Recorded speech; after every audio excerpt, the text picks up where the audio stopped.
appreciation type classes and music fundamental classes, and anybody else who might be around. So welcome, everyone.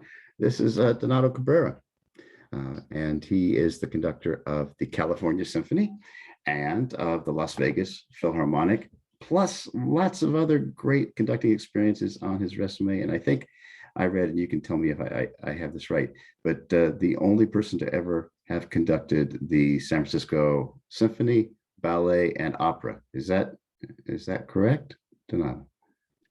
I am one. Yes, I'm the only person who have conducted in a subscription series all three ensembles. There have been others who have conducted the three, but not under subscription. So I'm a very, very lucky person in that regard.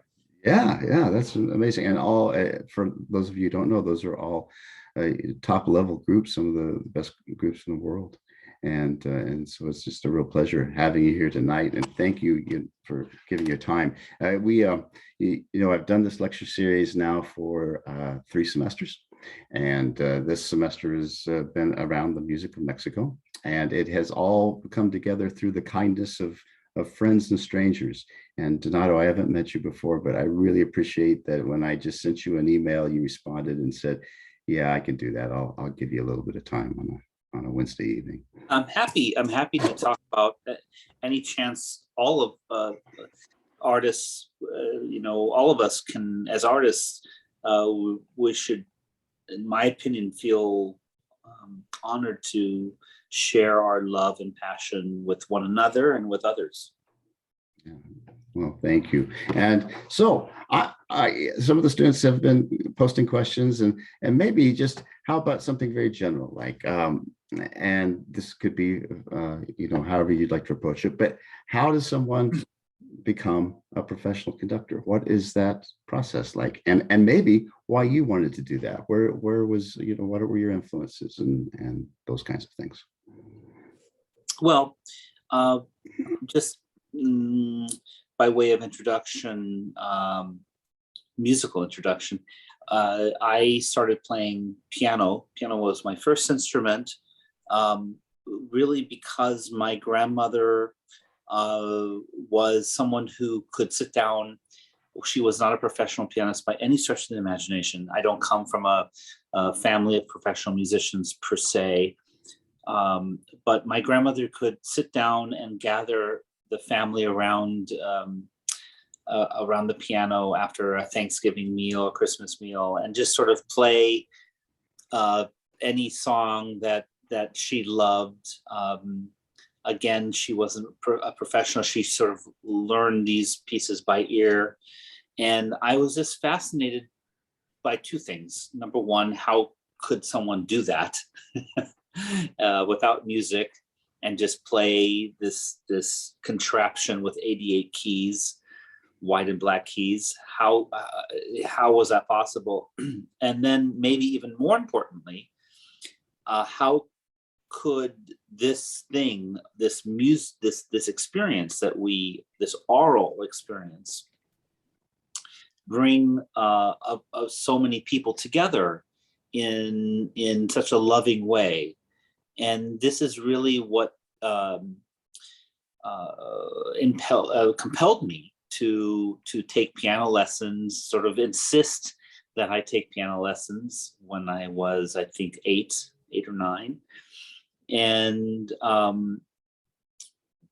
while I didn't become a pianist, this gave me the incredible skill of being able to read music. Taking piano lessons at that age, you learn the language of music, you learn how to read music. And when I started 7th grade, middle school, I saw as an elective you could take band, orchestra, or choir, and so I decided to take band because I could read music. It was something I thought, well, this is something I could explore. And when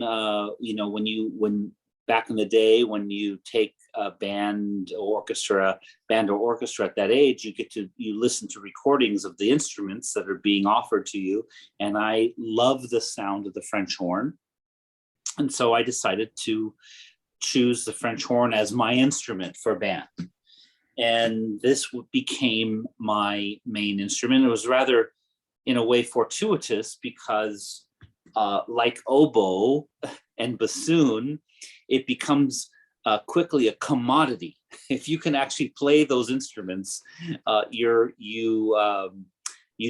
can do well. And I took to the French horn, and that eventually I ended up staying with music through high school and became my passion.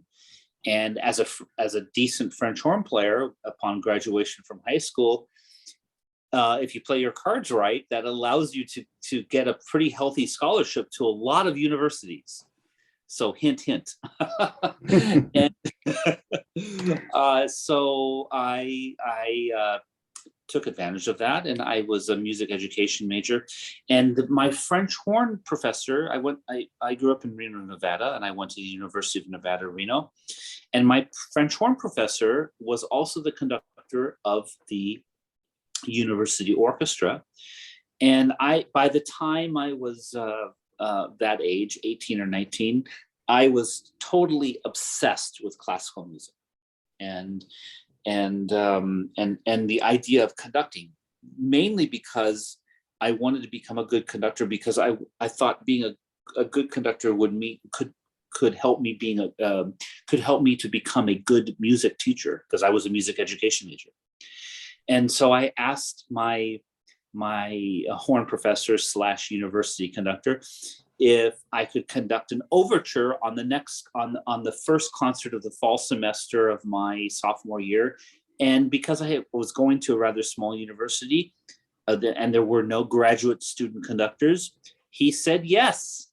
And thus began my journey conducting on basically after that, every concert, university concert. We usually did one concert a semester. And it was something that I felt very comfortable doing. I should say I knew that it was for me, but I also knew that it required a lot more skill than I had at the moment, and that intrigued me.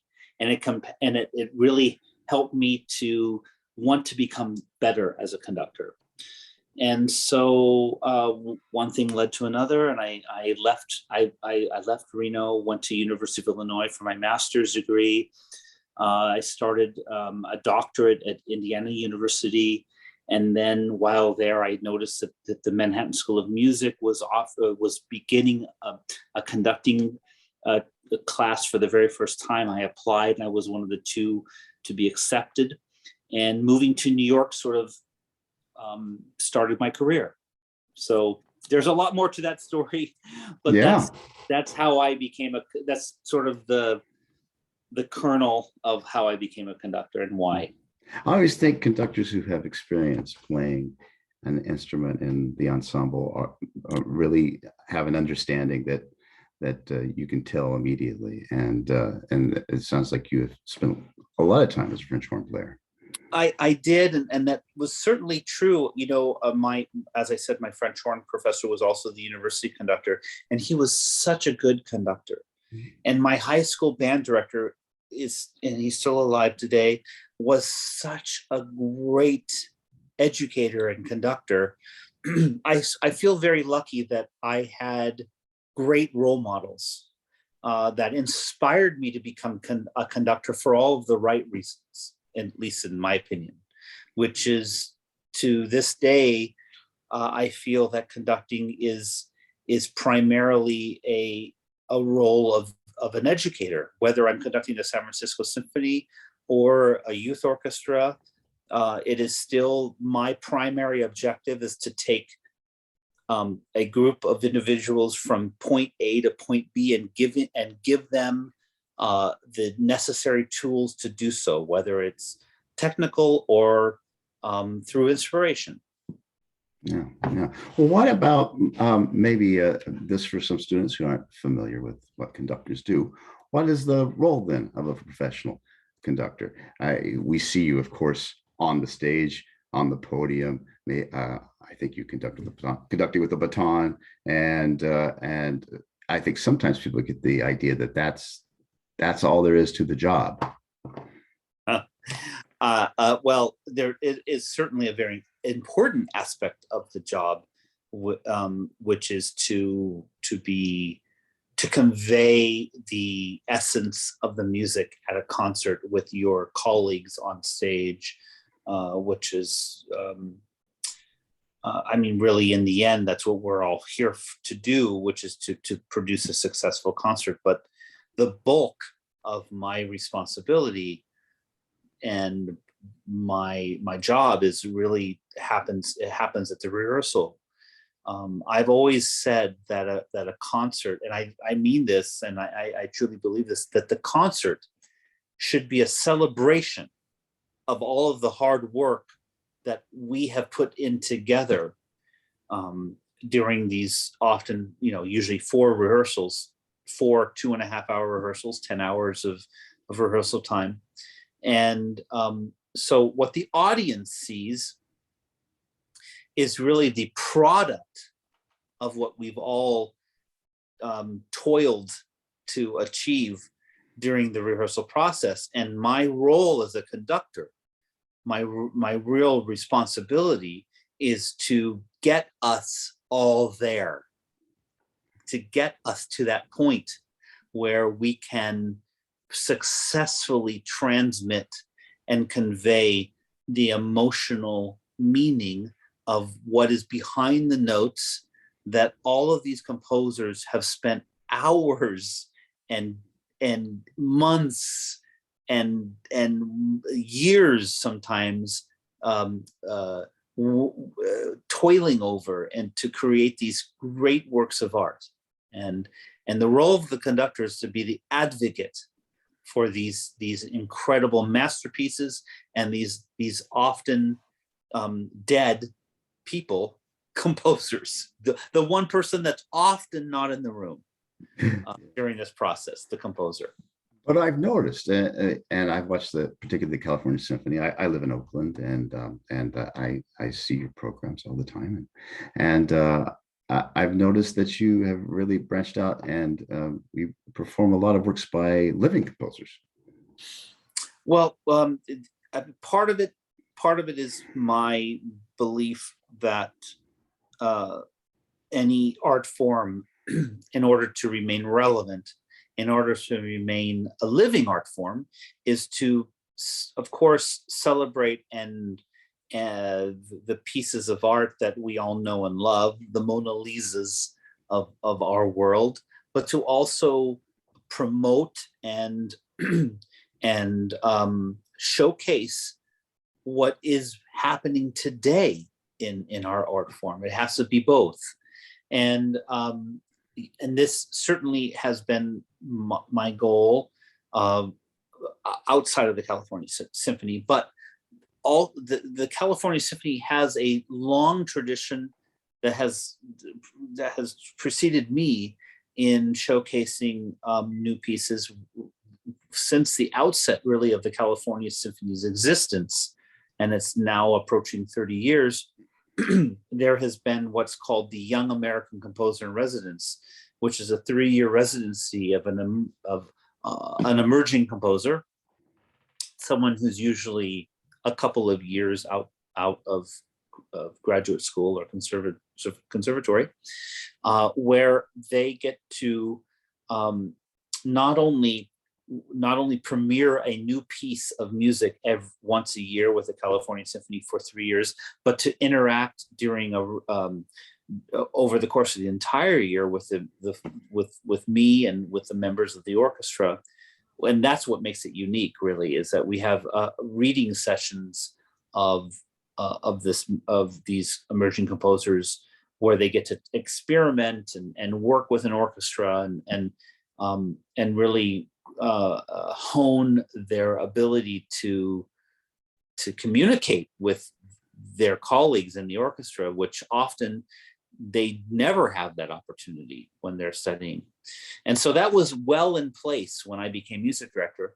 And since I've become music director, I've sort of really leaned into that and expanded the type of music that we're offering our audiences, be newer music and music that may not have been performed very often in the past.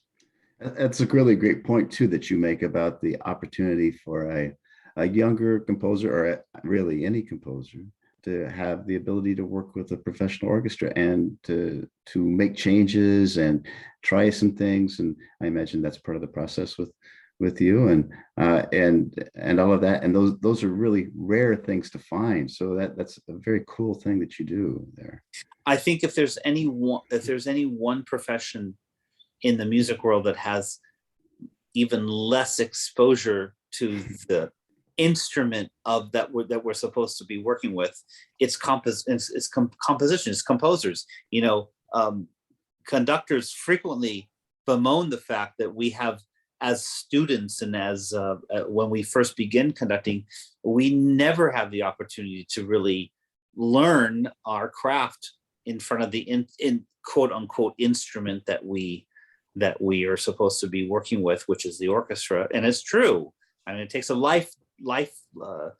lifetime to learn how to interact with a group of 60 musicians.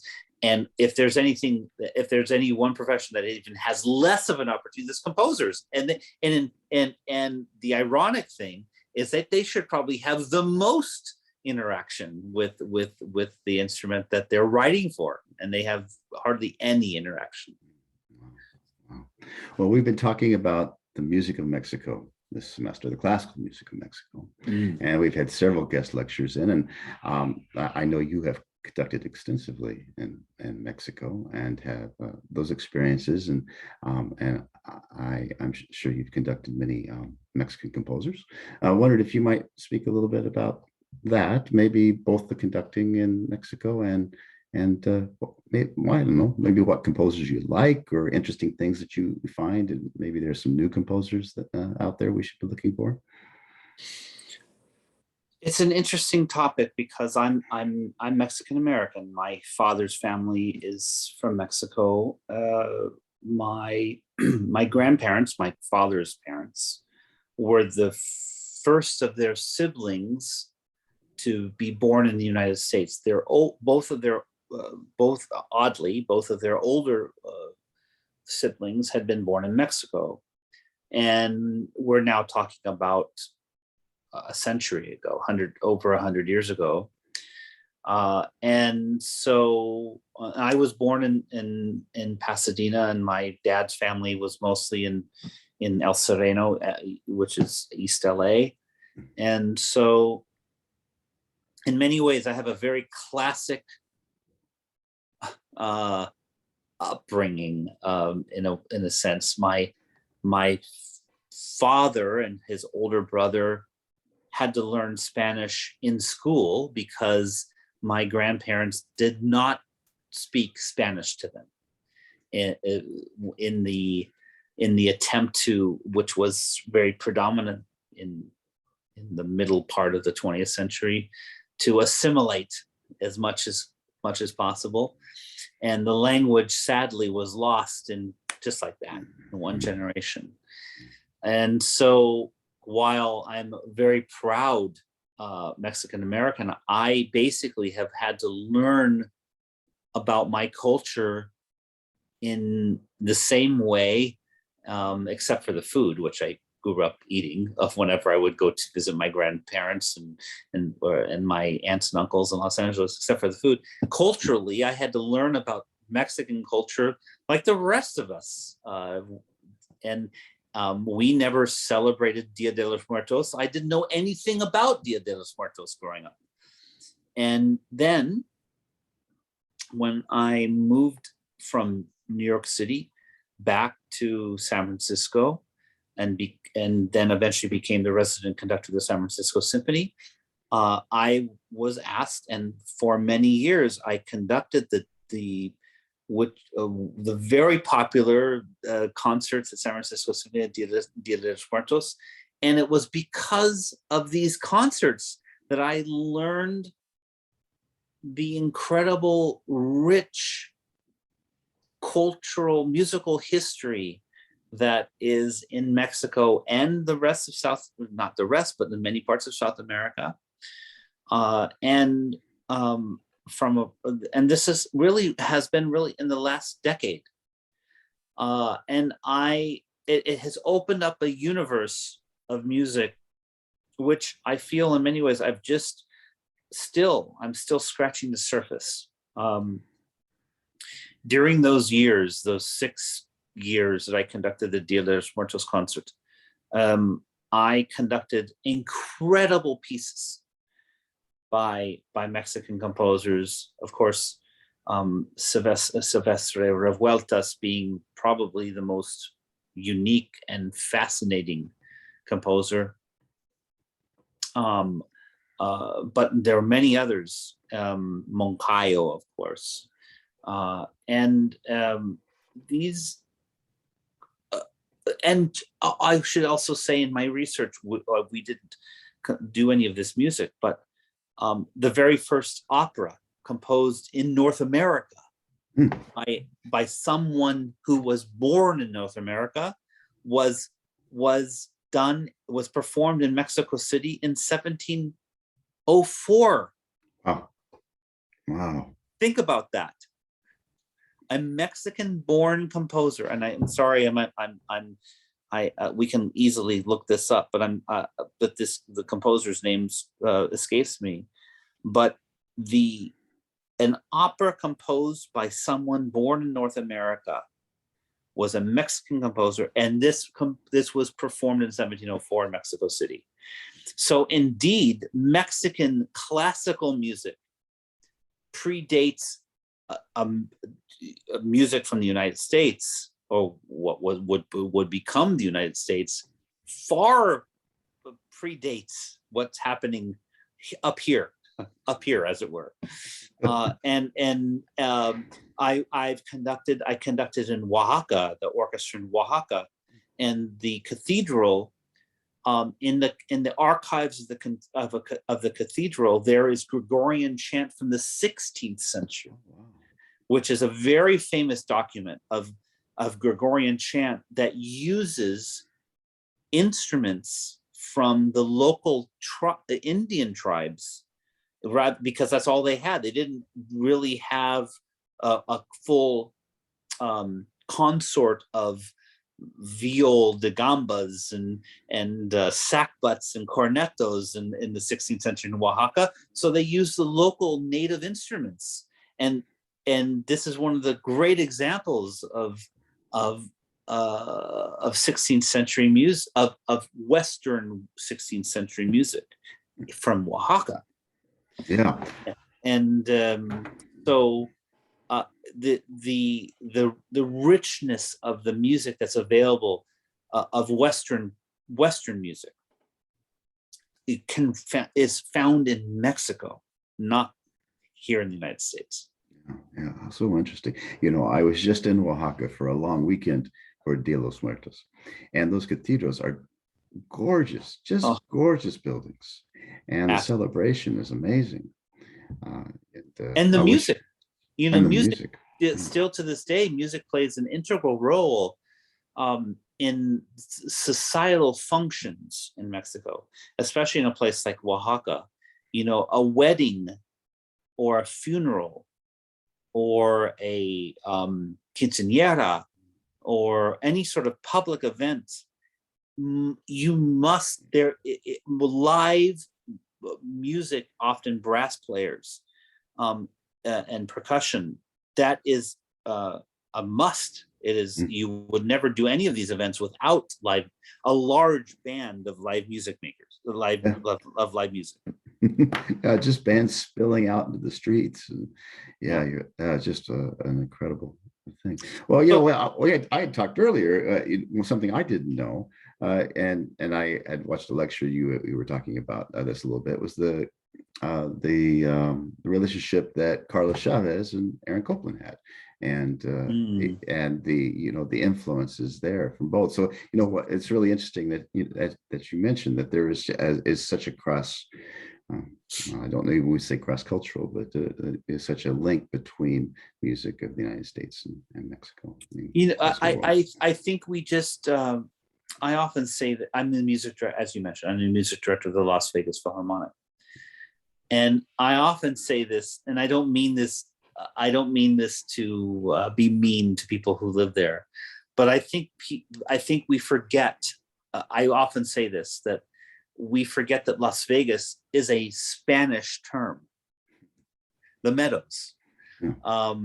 and San Francisco, basically the entire western part of the United States. Well, it was Alto California. It was the northernmost outpost of the, well, in a way, the Hungarian Empire, but also New Spain, and but this Mexican culture really, it's in the DNA where we live.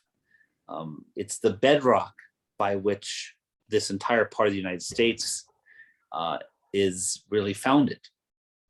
Yeah.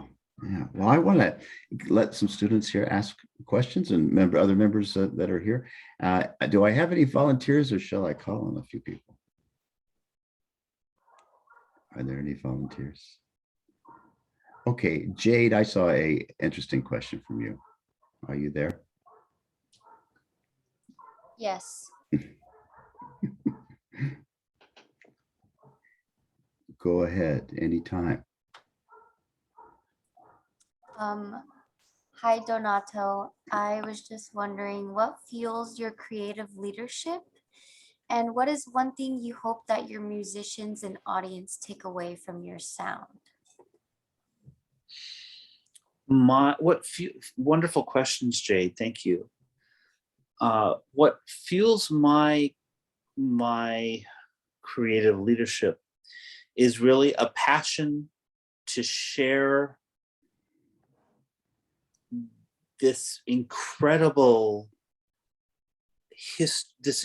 amount of sound, of these collection of sounds. It has changed my life. It has made me a better person. It has made me a deeper thinker. It has unveiled most of the rest of the world to me. It has enabled me to travel to many different parts of the world, meet different people. These collections of sounds has given me opportunities that I don't think would have been made possible to me, and if I had not gone down this path. And so I want, my goal is to share what I've experienced, what has changed my life with others. And with others, I mean my colleagues on stage when I show up to the very first rehearsal, to share that story with them through music, and eventually to share the story with the people in the audience. It's, people, it takes, I often think about this. What does it take me to leave my house to do something? It takes quite a bit. I can stay here in my little domicile and experience quite an amazing array of things. It's at my fingertips, and I so appreciate the fact that an audience of 1,000 people, 2,000 people will leave their comfortable spaces and spend quite a bit of money often to see a concert. And so it's a great response. I feel like it's a great responsibility on my part to create an experience that they cannot have at home. And so this often requires or suggests that I share my story not only through the music, but I talk a lot with my audiences and paint the picture of why I've chosen the music that I've chosen that they're about to hear. and what is it about this music that's so unique and so beautiful. So I think I have I answered your questions, Jade? I don't know. Thank you. A great answer. Do you work for a distinctive sound, a Donato Cabrera sound? You know, I wouldn't make it so personal. What I do strive to do is, as best as possible, create the sound that is appropriate for the specific piece that I'm conducting. So, for instance, the concert that just happened with the California Symphony, the concerts that just happened with the California Symphony were this past weekend, and on the program was a piece from the 18th. There's all string music, and it was a piece from the 18th century, Vivaldi's Four Seasons, a piece from the 19th century, Mahler's transcription of Schubert's Death in the Maiden Quartet for string orchestra, a piece from the 20th century, George Walker's Lyric for Strings, and the piece from the 21st century, Jessie Montgomery's Starburst, all for strings. The Starburst, the Lyric for Strings, and the Schubert were originally written for string quartet, but were orchestrated for string orchestra. And it was first of all, my intent to showcase the fact that string writing can be so varied that you can hear a piece from 4 centuries and they can sound entirely different.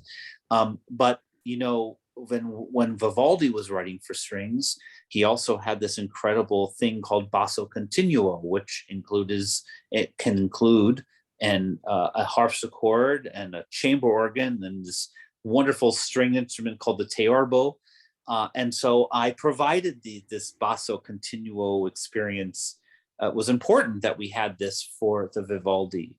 And for the Schubert string quartet, the style of playing in Vienna in the early 19th century and the way it was played later in Vienna, in the later part of the 19th century when Mahler was conducting the Vienna State Opera, this lush string sound was entirely different from what was happening in Venice in Vivaldi's time. And of course, George Walker, an African-American composer from the 20th century, Pulitzer Prize winner, the idea of sort of mid to late 20th century American string playing, entirely different from 100 years prior in Vienna. And then what is happening today with Jessie Montgomery, who is currently the composer in residence of the Chicago Symphony and herself a violinist, when she writes a piece for a string instrument, a string ensemble, it has its own unique sound. So no, I guess if you were to call it a Donato Cabrera sound, it's an attempt as much as possible to be truthful and seeking out the sound of these composers from whence they came. Influences, conductors that you like to you know through the years of taking things from, or maybe just enjoyed watching and listening to. I've been incredibly lucky to have had wonderful mentors, both direct and indirect. I was Michael Tilson Thomas's assistant conductor for 7 years at the San Francisco Symphony, and in terms of what it means to be an American music director, having one's vision not only expressed through the music, but expressed through every aspect of an orchestra, of an institution like an orchestra. It's one thing to be a conductor, it's another thing to be a music director, and the responsibilities that are included in being a music director have a profound, or can have a profound impact on an institution, and should. And Michael's vision of what that means, this profound vision, really had a great effect on me. Now, I feel, and we should be, I'm an entirely different person than MTT. By just my general demeanor and philosophy, it's entirely different. But in terms of strategy and philosophical ideals, I strive to be like him in terms of his impact as a music director. In terms of conducting, I would say that my previous mentor before that was Sir Donald Runnicles, who was the music director of the San Francisco Opera. I was his assistant for 3 years. He had an incredible ease and ability to, through minimal gesture, have great impact. And it's funny, just recently I've thought about how he did that with technically how he did that. And I just now, 10 years later, I think I'm starting to figure it out. Before that, one of the conductors who gave me some initial breaks in New York City after graduating from Manhattan School of Music, James Conlon, who is now the music director of the LA Opera. When I met him, he was the music director of the Paris Opera, and he, in many ways, at the time, someone who I greatly admired, because he, as an American, conducted opera and symphonic music in equal measure. And here in the United States, if you start following conducting at the professional level, it's like everything else in the United States. It's this incredibly specialized. If you're a symphonic conductor, that's what you do. If you're an opera conductor, that's what you do. If you're a choral conductor, that's what you do. And you have doctorates and master's degrees and all those things, and never the twain shall meet. But that's not what conducting in Europe has. It's very different. Professional conducting, you sort of are expected as a music director of an opera house to be able to do all of it well. Yeah. And James Conlon was a great example of that for me. Go ahead. I'm sorry. Go ahead.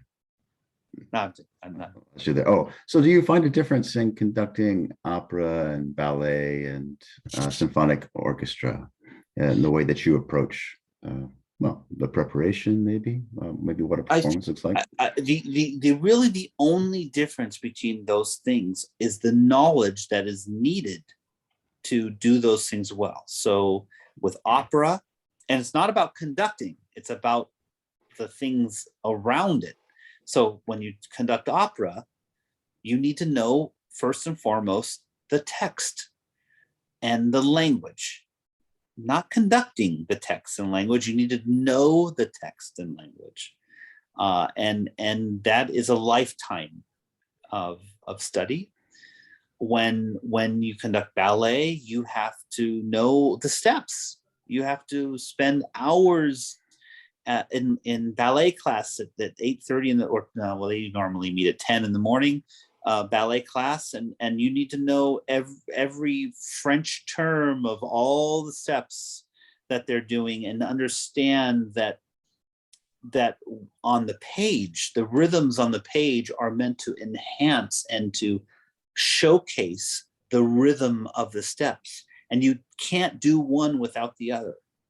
And with symphonic music, often, that, in my opinion, often grows out of the opera house, and great opera conductors do great symphonic music. But if you want to be specific about symphonic music, the symphonies, the majority of the sound that comes from a symphony is really from the strings, and you have to speak the language of the string player in order to get a great sound from an orchestra. Of course, with chorus music, it's about, again, the text. If you understand how text is implemented in the human voice when sung, you should be able to conduct choral music quite well. So it's not about conducting. I've always been adamant about that. It's about the building blocks of the specific art form that will allow you to conduct that art form. Yeah. Well, we're in our last few minutes here, and I'd like maybe one or two more questions from some of the others here. Khalid, you had some questions. Yes. Hello. Hi. So there's a few questions. I had one was more of what would you say are your favorite genres of music to listen to, and what stands out in a piece of music as a conductor that makes you go, wow, I want to get my hands into that, and I want to, you know, try to create an experience with that. Well, I'll answer the first one. What in music sort of appeals to me? Anything that is a form of expression that I haven't heard before. Now, you know, I listen to all sorts of music, so I'll share with you my memories. The first time I heard Bill Evans play his incredible sense of chordal structure. It's like if Brahms were a jazz musician, he would have been Bill Evans, or Johnny Hartman and John Coltrane. How could someone sing with such beauty every single word? John Coltrane, and conversely, how could such raw emotion be expressed in such a direct way? I don't know if it can be done better than through John Coltrane. Or why am I focusing? I'm focusing on jazz musicians right now. I don't know why. Peter Gabriel's. That's understandable. I've heard like jazz harmony used in the orchestra before, and it's gorgeous when done right. Exactly. Or I understand completely. Yes. So, sorry, what was what pieces, when I'm listening to classical music, what sort of jumps out to me and gives me the wow moment? Well, for me, it's when musical gestures are expressed in such a direct way, and it can be, say, for instance, I'm just going to use recordings because live performances are so ephemeral. I'm thinking now of a recording of the Brahms violin sonatas with the pianist is Piotr Andrzejewski, and the violinist, I am forgetting her name. She was married to Claudio Abbado, but I'll think of it in a minute. Anyway, I'm remembering the first time I heard this recording, and it was so uniquely different from and the Brahms violin sonatas have been recorded numerous times, but the gestures that they were sharing on this recording were so profound that I don't actually listen. I try not to listen to something like that often, because it's so unique that I want to savor it. So maybe every 2 years I pull out the recording, and it just blows my mind every time. So it's just to say that when you are, if you're a performer, and when you're performing, or when you're at a concert, you know, these little gestures, even when you're perhaps, it's like when you're going to a play or you see a movie, and an actor or someone who's reciting something is savoring and communicating every little nuance of every vowel and consonant of a word, and it's enlivening the text in a way that is searing onto your brain. This is you know, when it happens, you know it's happening, and it's unforgettable. And it's the same with musicians and music making. I can relate to that. Like, there's just sometimes an interval, sometimes something in the harmony jumps out, and hits you so much you don't know if you should be inspired and immediately run to the piano and compose, or if you should just sit there and cry out of the So sheer beauty. true. Yeah, absolutely. Or, one of the first memories I had from a great recording, classical recording, I heard Glenn Gould was famous for recording the Goldberg Variations twice. At the very beginning of his career in 1956, I believe, and at the very end of his career in 1981, months before he died. And there couldn't be two more disparate sounding recordings. And the first one I heard was his last one. And it was so powerful. And I didn't even know really about the first recording for a couple of years. But I didn't want to even hear another recording. That was it for me, was Glenn Gould's last recording of the Goldberg Variations. I memorized every single nuance. And then I heard his first one, and it's probably 5 minutes faster. I mean, it's considerably faster. And somehow I heard that voice, Glenn Gould's voice, but the young version. It was like, you're reading a diary, and the first entry you read is the entry from someone's at the end of someone's life, and then you put it away for a few years, and you pull out the diary again. You decide to read the first entry, and the same voice is there, but the experience in that voice you're reading is entirely different. I highly recommend both of those recordings, by the way. I'll have to look into them. All right. May I Well, we might have ask time one more? for one Khalid, short yeah. question. Yeah. So my final question, and this is perhaps a little more, admittedly, a selfish question. As a composer, and I'm sure there's other people in the same boat in this class. I traveled here from a faraway country, and I'm in this spot where I can either, get a normal kind of job or something, something safe, but I'm kind of standing at that edge of that cliff of music is everything to me. I don't know if my parachute works. Do I jump despite that in pursuit of my passion and love? And if so,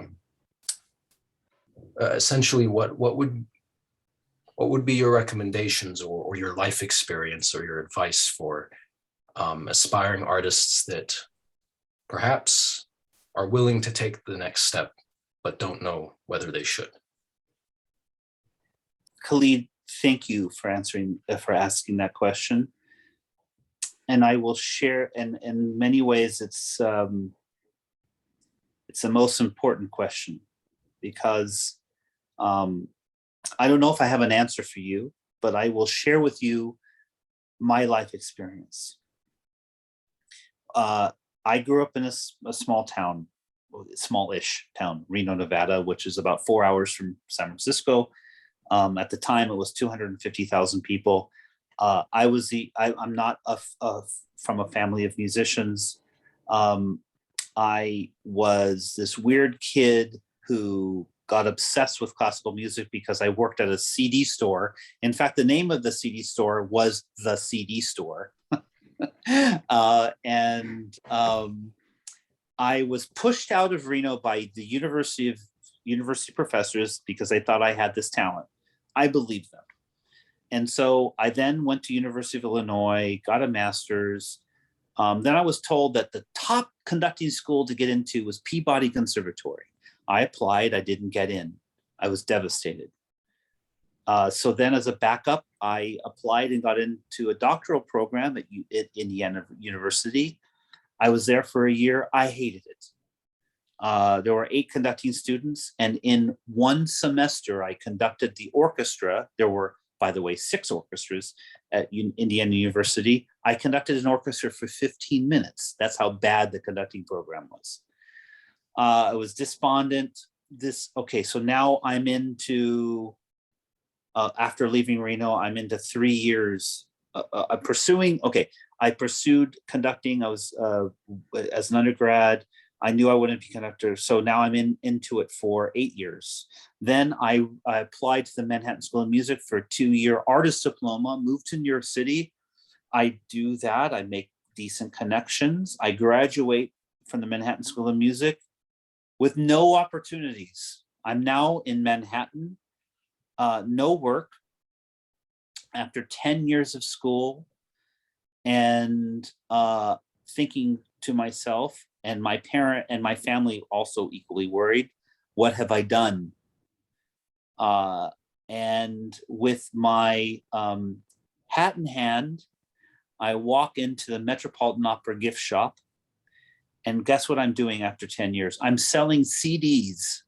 I'm selling opera CDs at the Metropolitan Opera gift shop, thinking to myself, this is what I've done. I've spent thousands of dollars in education, and here I am 10 years later doing exactly what I did when I was 18.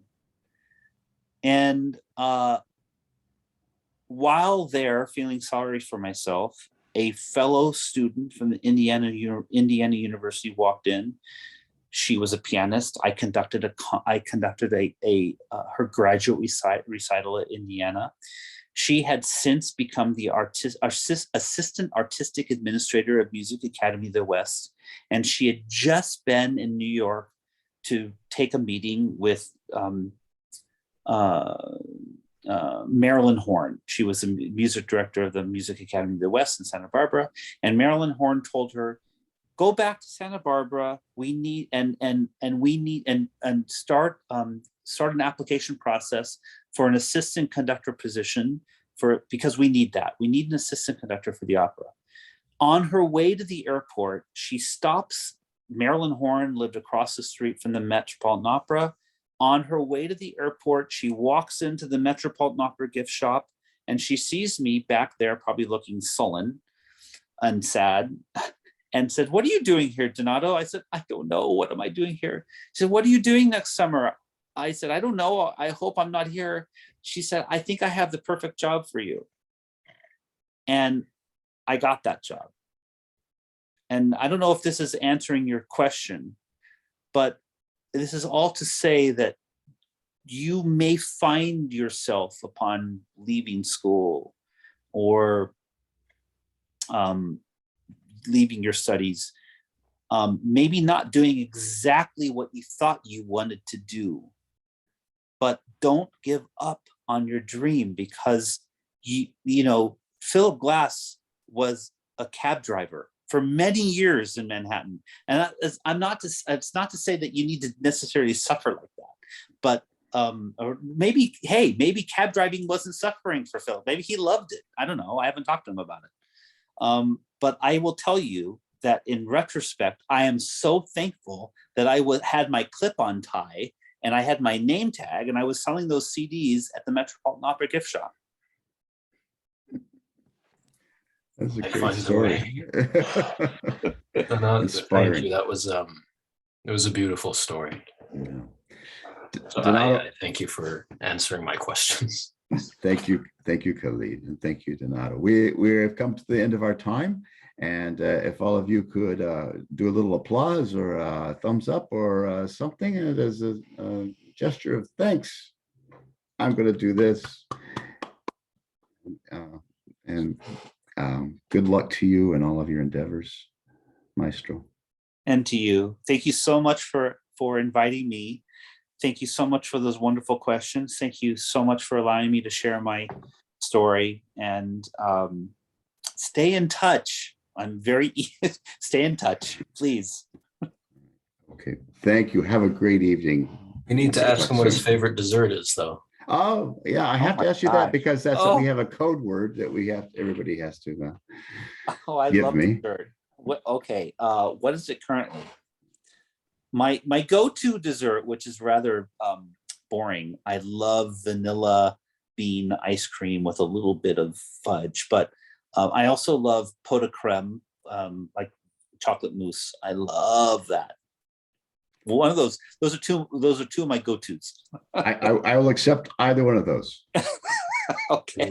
Something one of my other teachers told me that kind of resonates with your vanilla bean ice cream answer is, sometimes with music and sometimes in life, simplicity is best. Absolutely. All right. Thank you very much. care. Thank you, everyone. I'll hang out here Bye-bye. for a while. Good night. I owe you a Good night. beer, at least. At Talk least. to you soon. No. Okay, bye. Bye. Thank you for the opportunity, Mr. Thompson. You're welcome, Khalid. So you know him?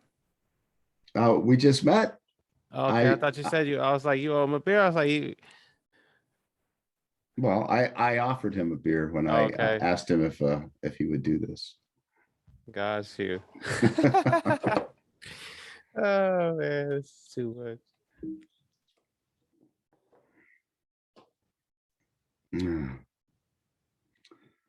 Okay, everyone. Thank you for zooming in tonight. And I will see you again.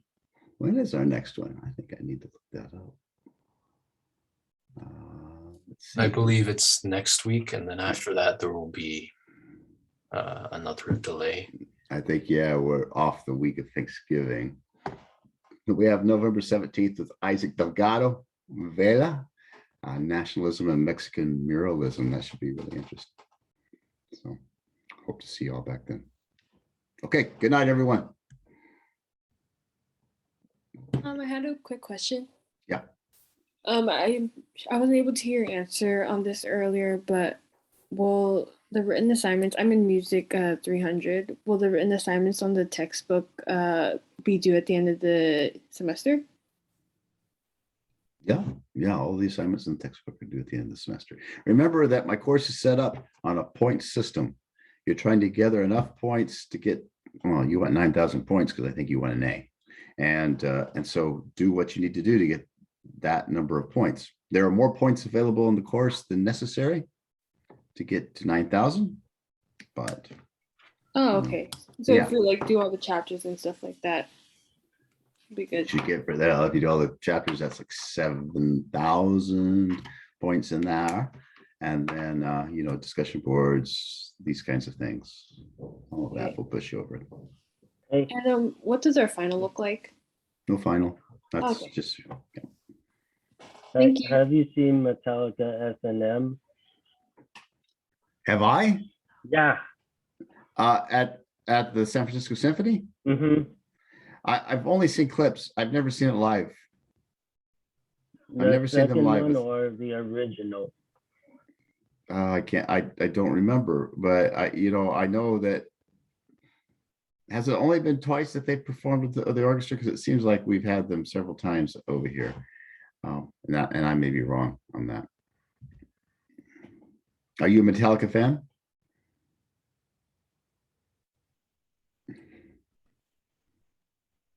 Well, maybe we froze. Okay.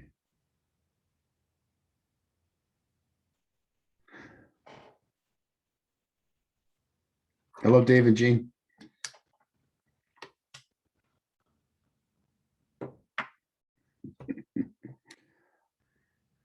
Okay. I'm gonna wave goodbye unless there's anybody else who'd like to talk for a minute.